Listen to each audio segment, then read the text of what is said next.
அந்த விருதை பற்றி அதை வழங்கக்கூடிய நமது வள்ளல் உயர் திரு வி மேட்டுப்பட்டி அருகில் உள்ள வி காமாட்சிபுரத்தை சார்ந்த ஆன்மீக செம்மல் உயர் திரு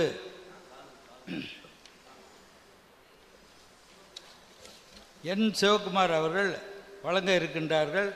அதில் முதல் நிகழ்ச்சியாக அறிமுகப்படுத்துமாறு தம்பி அவர்களை உங்களின் சார்பாக வேண்டி கேட்டுக்கொள்கின்றேன்.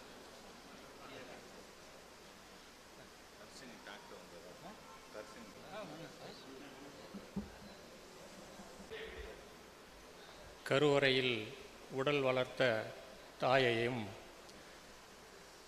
உயிர் வளர விதை கொடுத்த தந்தையையும் என் தேவைகள் தீர்க்கும் தெய்வமாம் மனைவியையும் இம்மூவரையும் எனக்களித்த முக்கண்ணனையும் முதலில் வணங்கி உயிர்களாகி உடல்களாகி உறவுகளாய் வந்திருக்கும் அனைத்து சொந்தங்களையும் வணங்கி, ஐயா வஉசியை பற்றி நிறைய பேர் நிறையா பேசிட்டாங்க. அண்ணனை பற்றி சொல்லிடுவோம். அண்ணனுக்கு வந்து ருத்ரபூஷன் ஒரு விருது கொடுக்கணும் அப்படின்னு நாங்கள் எங்களுடைய அறக்கட்டளையின் சார்பாக ஒரு முடிவு எடுத்தப்ப அண்ணன் வந்து எனக்கு என்ன தகுதி இருக்குது இந்த விருதை வாங்கிறதுக்குன்னு சொல்லி கேட்டாங்களாம். அவங்களுக்கு என்ன தகுதி இருக்குது அப்படிங்கிறத சொல்ல வேண்டியது நம்மளுடைய கடமை. முதல்ல வந்து தன்னுடைய வாழ்நாள் முழுவதும் சைவத்தின் அடையாளமாக சைவத்தினுடைய அடையாளத்தை தன்னுடைய நெற்றியில் சுமந்து தன்னுடைய மறைவுக்கு பின்னரும் சிவத்தையும் சிவனோடு சேர்ந்து சைவத்தையும் தன் உருவ படத்தோடும் சுமந்து மரணத்தை வென்று வாழ்ந்து கொண்டிருக்கும் பெருமகனார் ஐயா வஉசி அவர்களின் வம்சத்தில் பிறந்தது முதல் தகுதி. வம்சத்தில் வந்தால் மட்டும் போதுமா, தகுதி வந்து விடுமா அப்படின்னு ஒரு கேள்வி இருக்கும். எத்தனையோ நல்ல மனிதர்களுக்கு பிள்ளைகளாய் பிறந்து தன்னொழுக்கம் கெட்டு வாழும் உடல்களுக்கு மத்தியில் தன் சொத்துக்கள் முழுவதையும் தேசத்துக்காகவும் தான் பிறந்த தமிழினத்துக்காகவும் வாரி வழங்கிய வள்ளல் பெருமகனாரின் வழிவந்த அண்ணன் சிதம்பரம் அவர்களுடைய தகப்பனார் திரு வாழைஸ்வரன் இறக்கப்பட்டதால தான் எல்லாமே நம்ம இழந்து சமுதாயத்தில் இறங்கி நிற்கிறோம் என எண்ணி இறுக்கி பிடித்து வாழ வேண்டும் என்று எண்ணமின்றி இயன்றதை செய்ய வேண்டும் என்று வாழ்ந்து உயர்ந்த தெய்வ திரு வாழைஸ்வரனுக்கு மகனாக பிறந்தது இரண்டாவது தகுதி.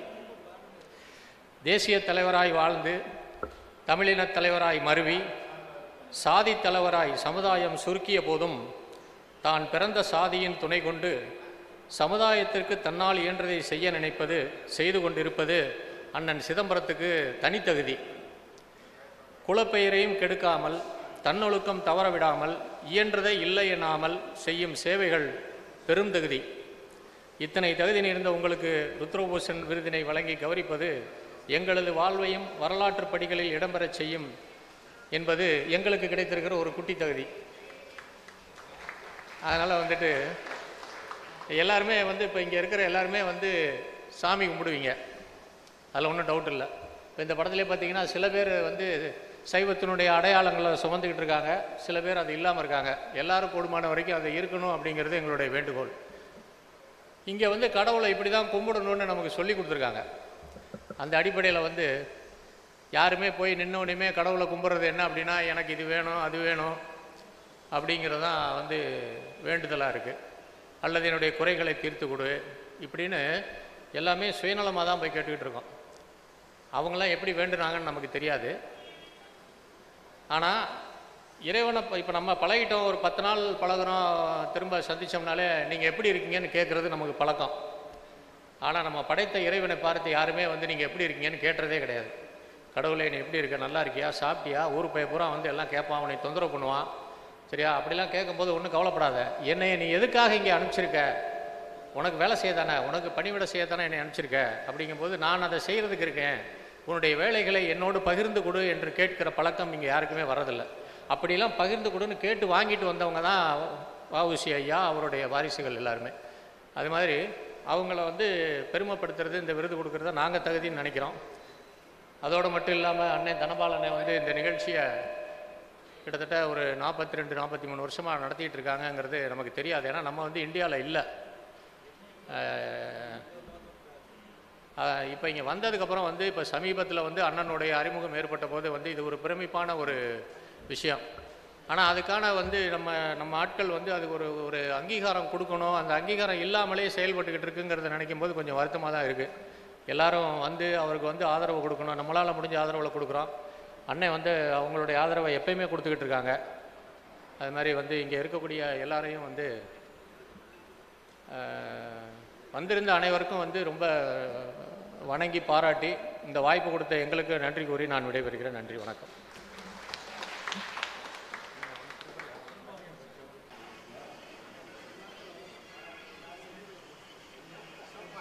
வஉசி மன்ற தலைவர் பொன்னாடை பொறுத்து கௌரவிக்கிறார்கள். கொஞ்சம் கையை தடுங்க.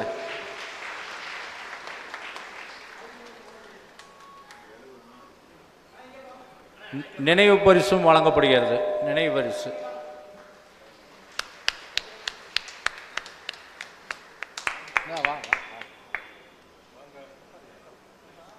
நீண்ட நேரம் எதிர்பார்த்து கொண்டிருந்த ருத்ரபூஷன் என்ற பட்டத்தினை உயர் திரு சாமிஜி அவர்கள் வழங்குமாறு உங்களின் சார்பாகவும் அன்பு தம்பி என் சிவகுமார் அவர்களின் சார்பாகவும் கேட்டுக்கொள்கின்றேன்.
அனைவரும் கரவோசம் கொடுத்து வாழ்த்து தெரிவிக்குமாறு கேட்டுக்கொள்கிறோம். வஉசி சிதம்பரம் பிள்ளை அவர்களுக்கு பழனி அருள் பிரசாதம் வழங்கப்படுகிறது.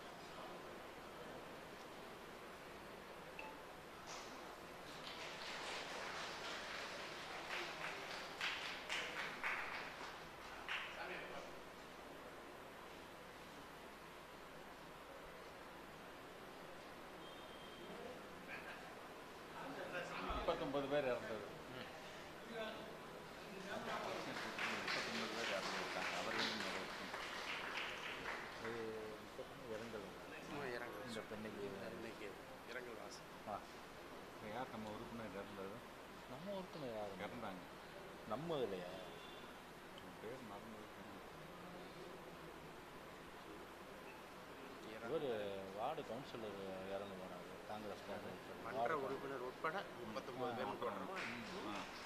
வார்டு கவுன்சிலர் நகராட்சி கவுன்சிலர் சோதிராமலிங்கம் அவர்கள்.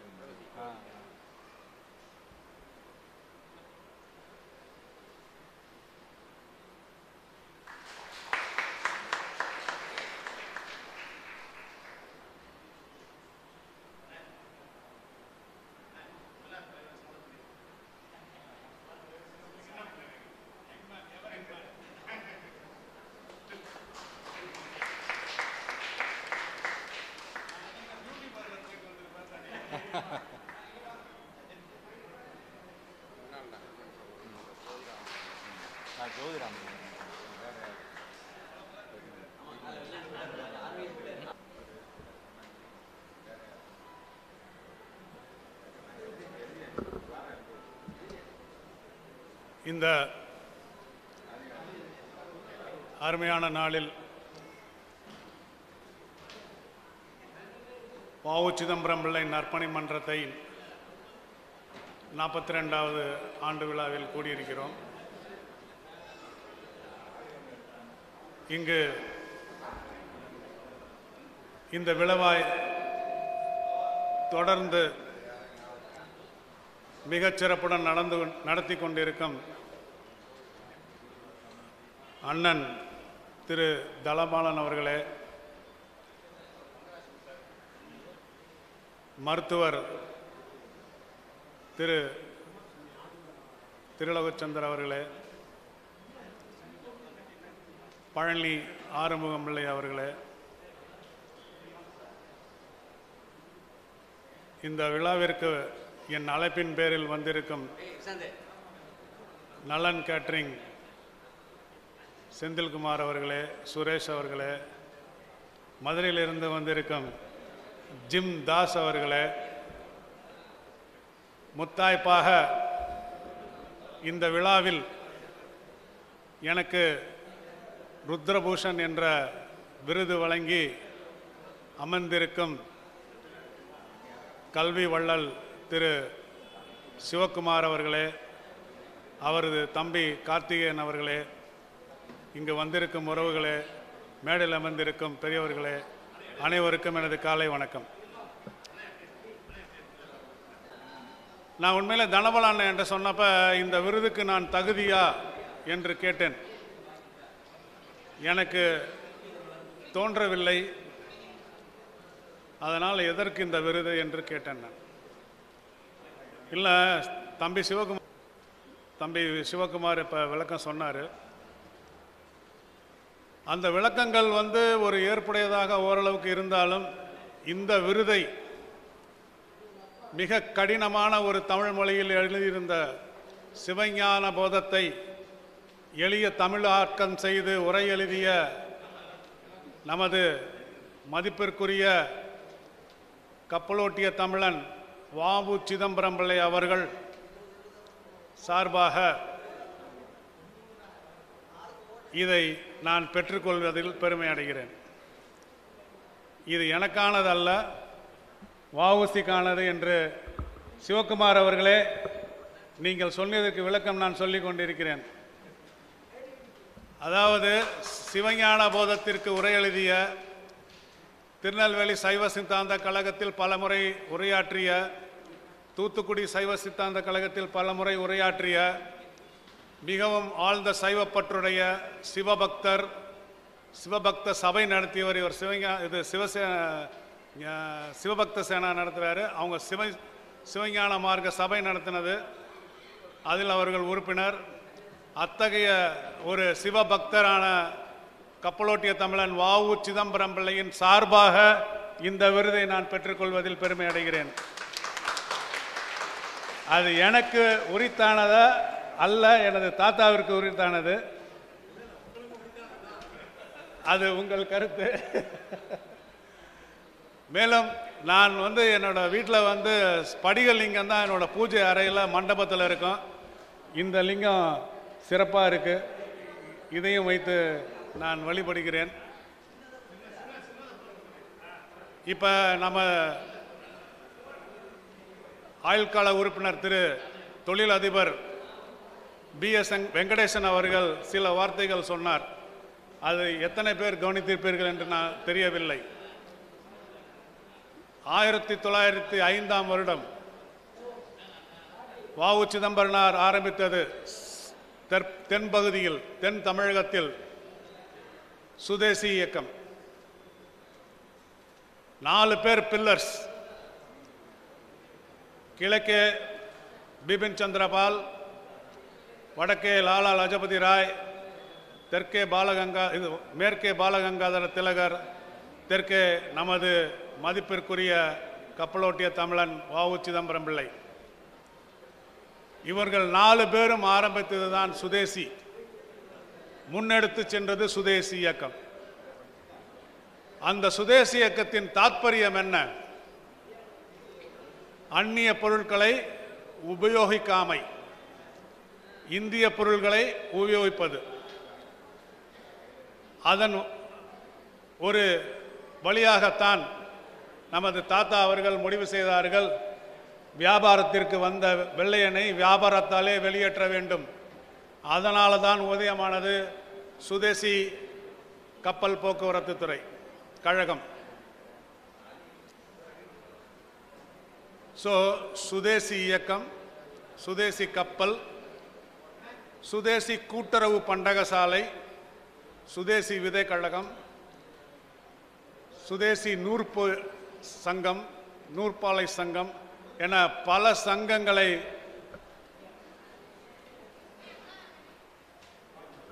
சங்கங்களை ஆரம்பித்து சுதேசி இயக்கத்தை முன்னெடுத்தார்கள். அந்நிய பொருட்களை பகிஷ்கரித்து இந்தியாவில் செய்கிறத மட்டும், நமது நாட்டில் செய்கிறத மட்டும்தான் உபயோகப்படுத்தணுன்றது ஒரு கோட்பாடாக, கொள்கையாக மட்டுமல்லாமல் ஒரு வேள்வியாக நடத்தினார்கள். இதனால்தான் தாத்தா எழுதி பதிப்பித்த புத்தகத்தில் முதல் பக்கத்திலேயே எழுதியிருப்பார்கள், இந்த நூல் சுதேசி காகிதத்தில் சுதேசி மை கொண்டு சுதேசி நூலால் பின்னப்பட்ட ஒரு புத்தகம் என்று. அந்த அளவுக்கு தான் எடுத்த கொள்கையில் உறுதியாக நின்று அதை மக்களுக்கு எடுத்து சென்றார்கள். அதே போன்ற ஒரு சூழ்நிலை தான் நாம் இப்பொழுது இருக்கிறோம். நீங்கள் படிச்சுட்டே இருப்பீங்க, அமெரிக்கன்ஸ் 50% டாரிஃப் போடுறாங்க, 75% டாரிஃப் போடுறாங்கன்ட்டு படிச்சுட்டு இருப்பீங்க. அது எதனால்? ரெண்டே காரணம் தான். இன்னைக்கு பால் பொருள் உற்பத்தியில் இந்தியா எத்தனாவது இடத்துல இருக்குன்னு தெரியுமா? இந்தியா பால் உற்பத்தியில் தன்னிறைவு பெற்று கிட்டத்தட்ட $20 லட்சம் மேலே ஏற்றுமதி செய்கிறோம் நம்ம பால் துறையில். அதே மாதிரி உணவு தொழிலையும் விவசாயத்தில் நாம் தன்னிறைவு பெற்று ஏற்றுமதி செய்கிறோம் பல நாடுகளுக்கு. ஒரு வெள்ளம் வந்தாலோ, பூகம்பம் வந்தாலோ, பசி ஏற்பட்டாலோ, பஞ்சம் வந்தாலோ நாம் தானமாக கொடுக்கிற அளவிற்கு விவசாயத்தில் அதிகமாக உற்பத்தி செய்கிறோம். ஆனால் அமெரிக்கா என்ன செய்கிறது? சொல்கிறது, நீ பால் பொருளை இறக்குமதி செய், எங்கள் விவசாய பொருட்களை இறக்குமதி செய் என்று நம்மை ஃபோர்ஸ் பண்ணுறாங்க. இல்லாட்டி நான் வரி விதிப்போம், H1B விசா எடுப்போம் அப்படின்ட்டு. அதில் அவங்களுக்கு தான் நஷ்டம், நமக்கு ஒரு நஷ்டமும் கிடையாது. நாம் தற்சார்பு முறையில் வாழ்ந்து கொண்டிருக்கிறோம். இப்போ அதுக்கு தேவை இன்னும் அதிகமாயிருச்சு. அதனால் இந்த தீபாவளியை கூட நம்ம சுதேசி பொருட்களில் கொண்டாடுவோம். வாங்கி அந்நிய பொருட்களை அறவே தவிர்ப்போம். இம்போர்ட்டட் குட்ஸ் விலை மலிவாக இருக்குன்னு சொல்லிட்டு இறக்குமதி செய்யப்பட்ட பொருட்களை வாங்குவதை தவிர்த்து சுதேசி பொருட்கள், அதாவது இந்தியாவில் செய்யப்பட்ட பொருட்கள், மேக் இன் இந்தியா. ஸோ இந்த ஒரு தீபாவளியிலிருந்து நாம் ஆரம்பிப்போம். நமது பொருளாதாரம் பல மடங்கு உயரும். உங்களுக்கு புரியும், நான் எந்தெந்த கம்பெனி என்று சொல்ல விரும்பவில்லை. ஆனால் எல்லாம் வாட்ஸ்அப்பில் படித்திருப்பீர்கள், எந்தெந்த கம்பெனி அந்நிய கம்பெனி, குறிப்பாக அமெரிக்கா கம்பெனி என்று. அதில் குறிப்பாக நீங்கள் உட்காந்துட்டு சாப்பாடு ஆர்டர் பண்ணுற கம்பெனியாக இருக்கட்டும்,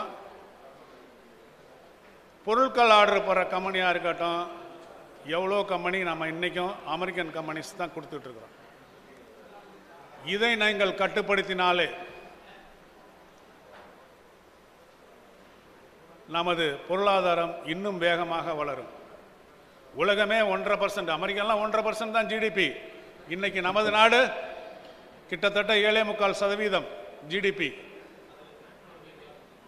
ஸோ அந்த அளவுக்கு ஒரு புலிப்பாய்ச்சலோடு நாம் முன்னேறி கொண்டிருக்கும் பொழுது இந்த மாதிரி வரி விதிப்புகள்லாம் நம்மளை ஒன்றுமே பண்ணாது. சும்மா மிரட்டிகிட்டு இருக்கிறாங்க, ஒன்றும் நடக்க போகிறதில்லை. நஷ்டம் அவங்களுக்கு தான். ஏன்னா மருத்துவராக இருக்கட்டும், பொருளை இது இன்ஜினியர்ஸாக இருக்கட்டும், தமிழ் பொறியாளர்களாகட்டும், மருத்துவர்களாகட்டும், அமெரிக்காவில் இருக்கிறதுல 50%க்கு மேலே நம்ம தான், 50% மேலே நம்ம தான் இருக்கிறோம்.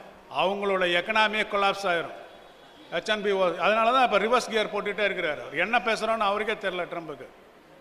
ஸோ இந்த தீபாவளியை சுதேசியாக வஉசியின் நினைவோடு சுதேசி பொருட்களை உபயோகித்து நாம் சிறப்பாக கொண்டாடுவோம். அனைவருக்கும் தீபாவளி நல் வாழ்த்துக்கள், ஆயுத பூஜை நல் வாழ்த்துக்கள். வாய்ப்பு கொடுத்ததற்கு நன்றி.